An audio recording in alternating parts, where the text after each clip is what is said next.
शांति। ओम शांति। आज हम सभी यहाँ पर गणेश उत्सव मनाने के लिए उपस्थित हुए हैं। गणेश उत्सव की लख लख सबको बधाई हो, बधाई हो, बधाई हो। आज तक हम गणेश उत्सव मनाते आए हैं। गणेश जी के प्रति बहुत सारी कहानी भी सुनते आए हैं। गणेश जी को बुद्धि का प्रतीक माना जाता है, बुद्धिमत्ता का प्रतीक माना जाता है। गणेश जी के लिए कहा जाता है कि माँ पार्वती जी स्नान करने के लिए गई तो उन्होंने अपनी मिट्टी को शरीर से उतारकर उसकी एक मूर्ति बनाई और उस मूर्ति में प्राण फूंककर उस बच्चे को बाहर खड़ा कर दिया कि अंदर कोई भी प्रवेश न कर पाए। और बच्चा क्योंकि आज्ञाकारी था, उसने बाहर चौकीदारी करते हुए 10 वर्ष की तपस्या करके लौटे हुए शंकर जी को जो अंदर प्रवेश कर रहे थे उनको करने नहीं दिया। शंकर जी को गुस्सा आया और उन्होंने उस बच्चे का सिर काट दिया।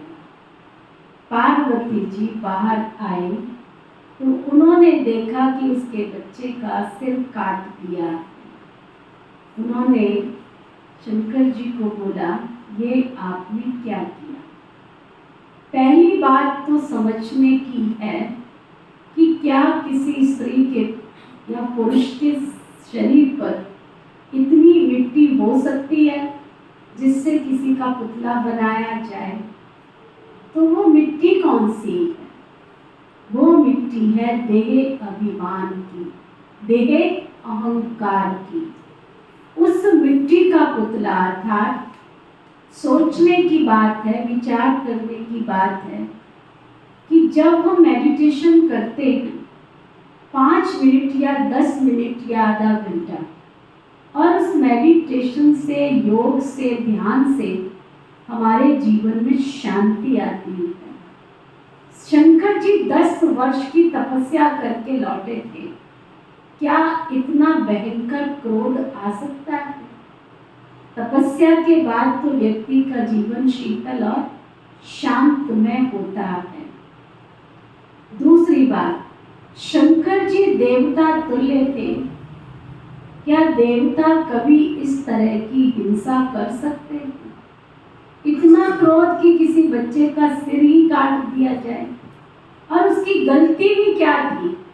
वो तो आज्ञाकारी सपूत बनकर दरवाजे पर खड़ा था, तो उसका सिर काटने का मतलब क्या? इसलिए कहीं पर भी ये नहीं कहा जाता कि शंकर जी ने हत्या की। क्या कहा जाता है? सिर काट दिया। काटना अर्थात तो हत्या ही होता है, लेकिन हत्या शब्द यूज नहीं करते। तो क्या काटा? जो मनुष्य के अंदर देह अहंकार है, जो विकार है, जो विकार तमो प्रधानता का प्रतीक है, दुख का प्रतीक है, शंकर जी अर्थात देवों में देव महादेव जब इस धरती पर आते, इस धरा पर आते हैं, तो मनुष्य के अंदर बैठे हुए विकारों का समापन करते हैं, विकारों को खत्म करते हैं, विकारों को खत्म करने की शक्ति प्रदान करते हैं। सोचने की बात है कि अगर शंकर जी ने उस बच्चे का सिर काट ही दिया था, तो पार्वती जी के आग्रह करने पर दूसरा किसी की हत्या करने की बजाय कहा जाता है कि शंकर जी ने कहा कि जो भी पहला व्यक्ति इस रास्ते से गुजरेगा उसका सिर काट के इस पर लगा दिया जाएगा। तो कहा जाता है, सुनने में आता है कि वहां से रास्ते में चलते हुए एक हाथी गुजरा और उस हाथी का सिर उस बच्चे को काट कर लगा दिया गया। पहली हत्या की गई कि बच्चे का सिर काटा, फिर दूसरी हत्या करने की की क्या जरूरत थी कि वो हाथी को भी हत्या करके उसका सिर काट के उस पर लगा दिया जाए। तो जरूर इन सब के पीछे स्पिरिचुअलिटी है, आध्यात्मिकता है। और शिव जी ने अर्थात शंकर जी ने जो बच्चे के सिर पर हाथी का सिर लगाया, उस हाथी का सिर लगाने से उनकी माँ संतुष्ट हो गई, शांत हो गई। माँ अर्थात पार्वती जो शिव की अर्धांगिनी के रूप में माना जाता है, शिव शक्ति स्वरूपा के रूप में माना जाता है। यानी कि इस धरती पर चारों तरफ जब आसुरी साम्राज्य आ जाता है, अहंकार, काम, क्रोध, लोभ, मोह, अहंकार की अति हो जाती है, तो शिव यानी शक्ति को भी अपना रौद्र रूप धारण करना पड़ता है। और उस रौद्र रूप के आधार पर यानी शंकर जी अर्थात शिव जी ने जो सिर लगाया वो कोई हाथी का सिर नहीं। वास्तव में इसके प्रति जो एक आध्यात्मिकता है कि अगर हम ध्यान से देखें तो नन्हा सा बालक और उस बालक के सिर पर इतना बड़ा हाथी का सिर, यानी जो मस्तक, जो ऊंचा मस्तक दिखाते हैं, वो मस्तक यानी बड़ा मस्तक, ऊंचा, विशाल सोच का प्रतीक, बड़ी बुद्धिमत्ता का प्रतीक, विजडम का प्रतीक, ज्ञान का प्रतीक दिखाया जाता है। और उसी मस्तक पर क्या दिखाते हैं? दो नन्ही छोटी सी आंखें दिखाते हैं। वास्तव में इतने बड़े मस्तक के ऊपर, इतने बड़े चेहरे के ऊपर दो छोटी सी आंखें प्रतीक है कि हर चीज को गहराई से देखना, चिंतन करना, उस चीज को जिसको कहा जाता है दूरांदेशी बुद्धि, यानी जिसको कहा जाता है सोच सोच कर फिर सोचो, देख देख कर फिर देखो। दूरांदेशी बुद्धि का मतलब होता है कोई भी कर्म करने से पहले उस कर्म के परिणाम को देखने वाली आंखें। वो गणेश जी के पास वो आंख थी जिससे वो दूर की बात को जब देखेंगे तो कर्म कैसा होगा? कर्म का परिणाम अगर हमारे सामने है तो व्यक्ति क्या करेगा? श्रेष्ठ कर्म करेगा। तो जो दो छोटी आंखें हैं वो दूरांदेशी अर्थात दूरदृष्टा होने की आंखें हैं, क्योंकि किसी भी चीज को जब हम दूर से देखते हैं तो वो छोटी चीज दूर से क्या दिखाई देती है? बड़ी चीज भी छोटी दिखाई देती है। तो छोटी आंखें माना दूरांदेशी बुद्धि। अब उस चेहरे पर एक बड़ी सी सूंड दिखाते हैं। सूंड वही सूंड लविंग वाली भी है ना? किसी बच्चे को वो उठा करके ऊपर ले जा सकती है। और वही सूंड क्या करती है? बड़े से बड़े वृक्षों को तोड़ करके, बड़े से बड़े वृक्षों को 1 मिनट में जंगल बना देती है, वृक्षों को तोड़ के उखाड़ के फेंक देती है। और वही सूंड लविंग यानी प्यार की नेचर के साथ एक बच्चे को, एक मनुष्य को उठाकर ऊपर तक भी उठाकर लेके जा सकती है। यानी जीवन के अंदर लव और लाभ दोनों चीजों की जरूरत है। शक्ति की भी जरूरत है तो प्यार की भी जरूरत है। इसलिए कहा जाता है प्यार की शक्ति, स्नेह की शक्ति। यानी जीवन जीने में स्नेह का भी उतना महत्व है तो शक्ति का भी उतना ही महत्व है। लव भी चाहिए तो ला अर्थात जीवन में मर्यादाएं भी चाहिए, नियम भी चाहिए, संयम भी चाहिए। तो उस लंबी सूंड का मतलब है लव और ला। अब गणेश जी के मस्तक पर 2 कान दिखाते हैं, सुपड़े जैसे कान दिखाते हैं। सुपड़े का क्या मतलब है? सुपड़ा क्या करता है? जब उसको छननी करते, झाड़ते हैं, क्या करते हैं सुपड़े से? जब हम किसी चीज को साफ करते हैं तो जो अच्छी चीज है वो अंदर रह जाती है और खराब चीज जो यूजलेस है वो बाहर निकल जाती है। तो सुपड़ा माना सुनते तो हैं गणेश जी सबकी बात, लेकिन जो चीज काम की है उसको अंदर लेके जाना। सुनते हुए भी, जिसको बाबा क्या कहता है, सुनते हुए भी नहीं सुनना, अर्थात बाह्यात बातों को अंदर नहीं लेकर जाना। हर चीज जो साफ सुथरी, जो मेरे काम की है वही मेरे अंदर जानी चाहिए। ये है सुपड़े का प्रतीक। अब गणेश जी की 4 भुजाएं दिखाते हैं। 4 भुजाओं में एक भुजा हमेशा आशीर्वाद देते हुए दिखाते हैं। गणेश जी कभी किसी से लेते नहीं हैं, मांगते नहीं हैं। जीवन को अगर सक्षम बनाना है, सफल बनाना है, तो जिस व्यक्ति की नेचर में देना होता है, देना है, प्यार देना है, खुशी देनी है ना, धन देना है, दान देना है, यानी देना देना देना, यानी देने की क्वालिटी वाला व्यक्ति जीवन में कभी भी महसूस नहीं करता, कभी की कमी महसूस नहीं करता, दुख की महसूसता उसके जीवन में कभी आ नहीं सकती है, क्योंकि वो किसी से भी मांगने की उम्मीद नहीं करता है, लेने की उम्मीद नहीं करता है। देना अर्थात आशीर्वाद का प्रतीक है, देना अर्थात संपन्नता का प्रतीक है। जो व्यक्ति संपन्न होगा वही तो किसी को कुछ दे सकेगा ना। दूसरे हाथ में रस्सी दिखाते हैं, है ना। अब बताओ गणेश जी को रस्सी की क्या जरूरत पड़ गई?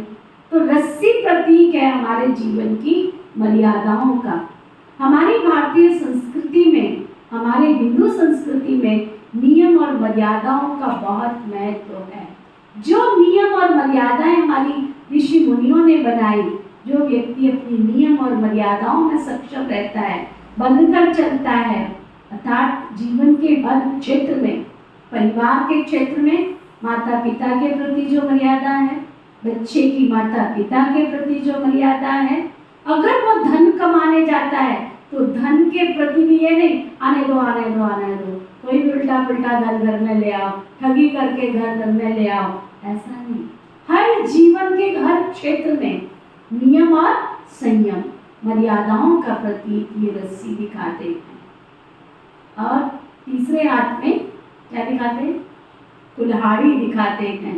कुल्हाड़ी प्रतीक है इसका, जो हमारे कड़े संस्कार हैं, जो हमारे जीवन में बुराइयां हैं, उन बुराइयों को हमेशा जीतने का आधार, पुराने संस्कारों को खत्म करना है हमने।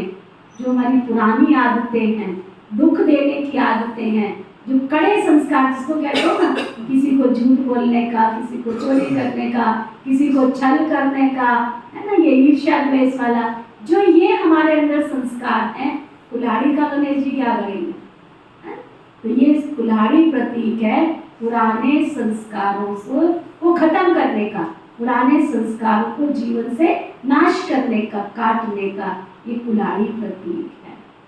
फिर गणेश जी के चौथे हाथ में वरदानी हाथ दिखाते हैं, है ना, देने वाला नहीं, लेने वाला। एक है परमात्मा की शक्ति को धारण करना और एक है देने वाला हाथ। हमेशा देवताओं के 2 हाथ दिखाते हैं, एक लेने वाला और एक देने वाला।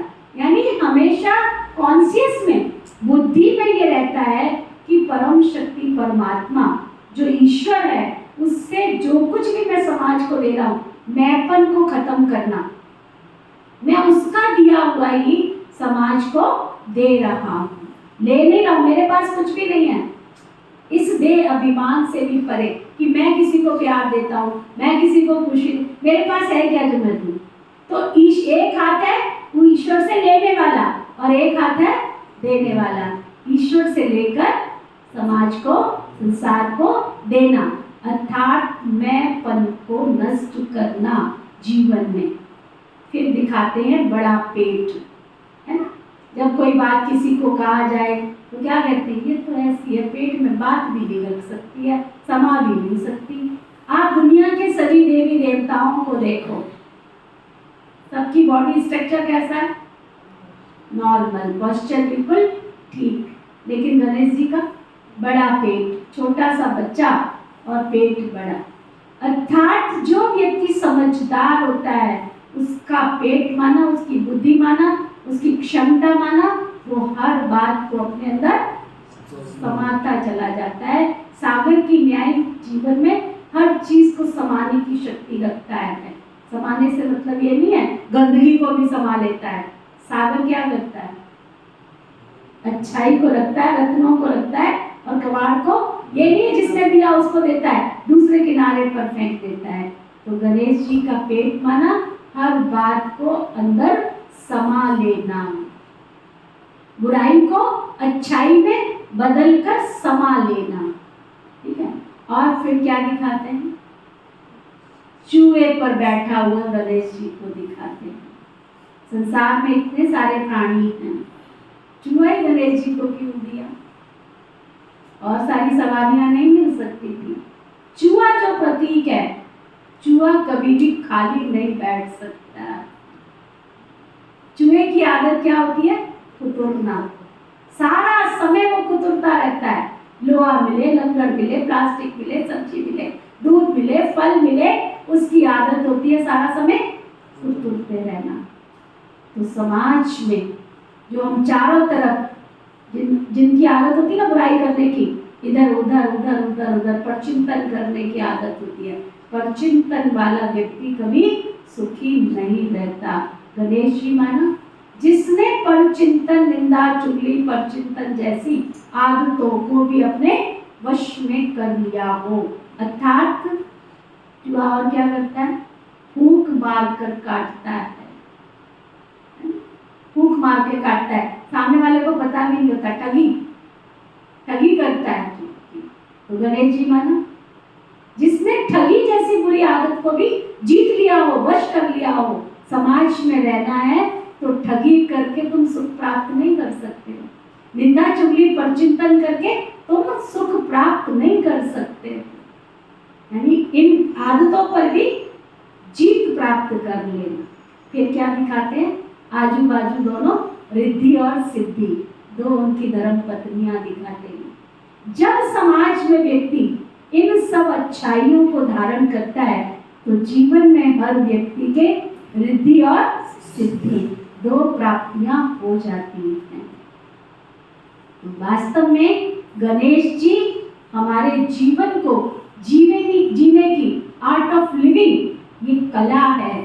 जब व्यक्ति इन गुणों को धारण करता है, अर्थात गणेश जी को अपने जीवन में स्थापित करता है, गणेश जी जैसे व्यक्तित्व को धारण करता है, गणेश जी जैसे गुणों को अपने जीवन में ले आता है, तो उसका जीवन रिद्धि सिद्धि दात्री अर्थात दूसरों के दुखों को दूर करने का, निवारण करने का, अर्थात विघ्न विनाशक कहा जाता है गणेश जी को।